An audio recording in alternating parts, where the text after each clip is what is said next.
Segun Alebiosu, who is the CEO of First Bank of Nigeria, says poverty eradication is among the list of concerns that should keep international leaders up at night. Special interview here with Arise international correspondent Adefemi Akinsanya. Mr. Alebiosu discussed the importance of financial impact in poverty eradication for the betterment of Nigerians, Africans, and people across the globe. United Nations General Assembly in New York.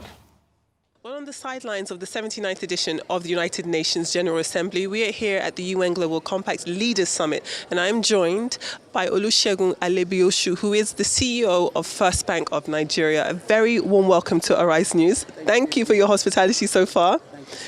We are, of course, looking at international issues, international impacts, and definitely the first question I want to ask you is if you were to cast your mind and think about important issues that are keeping global leaders up at night, what would they be?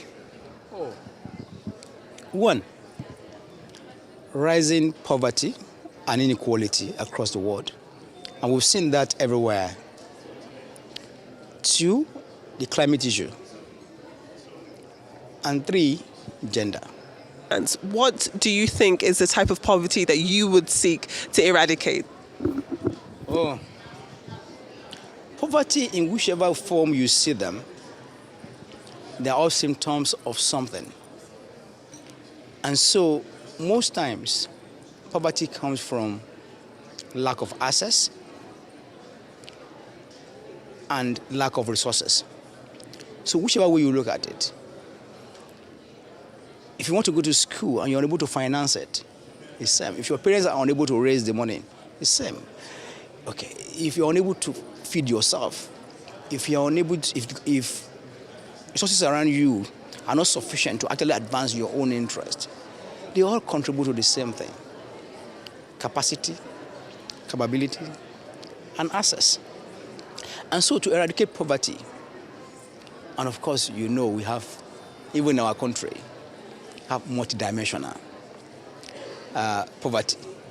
And you do know that reality is that the most important factor of production in 21st century is finance. So whichever way you look at it,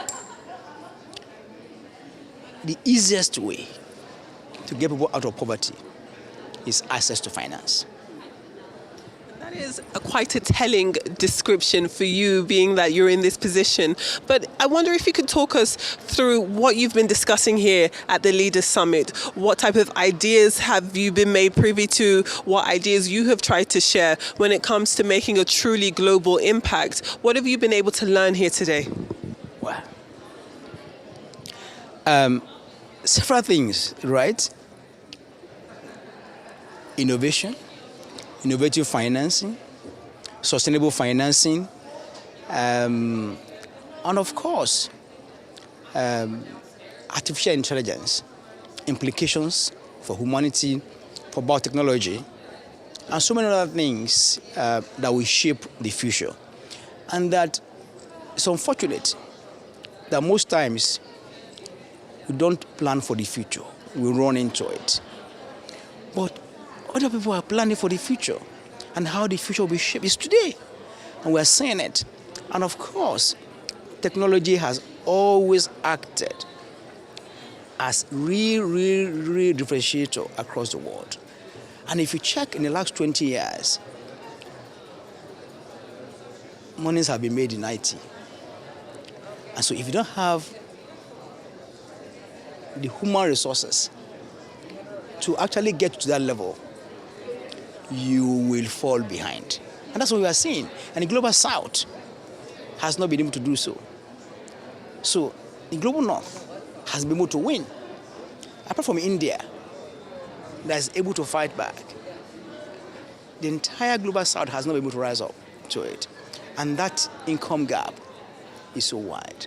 So you just check the market value of the big tech companies in the US or in Europe, and check the economies of the entire developing world and ask yourself, what is the worth of this company and the total economy, total GDP of these other countries added together? What does it mean to you?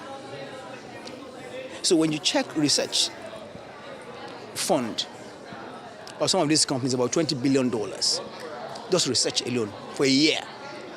It's more than the budget of some countries, of many countries added together. It tells you that, hey, the inequality is real, and that the gap will continue to widen, except we actually build human resources that allow us to go forward. I'm glad you mentioned human resources, because in your first answer you listed gender and gender imbalances that have contributed to what keeps global leaders up at night, issues that they want to tackle. So again, coming in from your perspective as an expert in finance, in the Nigerian space, in the African space, when you are looking at sustainable development goals, being that we're here at the United Nations, which ones jump out at you? Which ones do you think that you would be able to tackle most easily in your line of work, in your line of duty? Financial inclusion, and how that will support poverty alleviation. And of course, First Bank, looking at us, we have the largest agency network in Nigeria, employing many people, many of them women. And we've seen how financing and access to finance can help people even in remote locations to advance their economic interest. And looking at the capital synchronization and termination processes, if you have a cooperative society in a rural community and they're empowered with loans for them to be able to trade, if you carry out that experiment over a 10-year period, you can compare that community to the next community where they don't have that kind of financial leverage. The difference you are going to see will be economic development, empowerment, poverty eradication here, and the other community where they don't have that, you will see endemic poverty. It's very glaring, because commerce on its own promotes economic development. And then finally, sir, because I know you're very busy and we do appreciate the time that you've given us today, when you look at the impacts of First Bank, for example, as a leader in terms of financial institutions in Nigeria, which is where we're all from, what do you think will be the hallmark of your legacy? I know you're very, very early on in your journey. A huge congratulations in terms of you being made the formal CEO at First Bank. I know it's only been a few months, but if you were to be able to look ahead over the rest of your career, especially within this position, what do you think, what would you identify as the legacy that you wish to leave?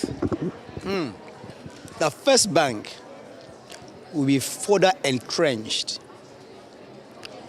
into the fabric of the society. We want to live in the heart and mind of Nigerians, that we are First Bank and we support economic development. There you have it. That's the CEO of First Bank of Nigeria, Segun Alebiosu. They're talking us through what impact really means to him in financial sense, in all type of senses, here on the sidelines of the 79th edition of the UN General Assembly.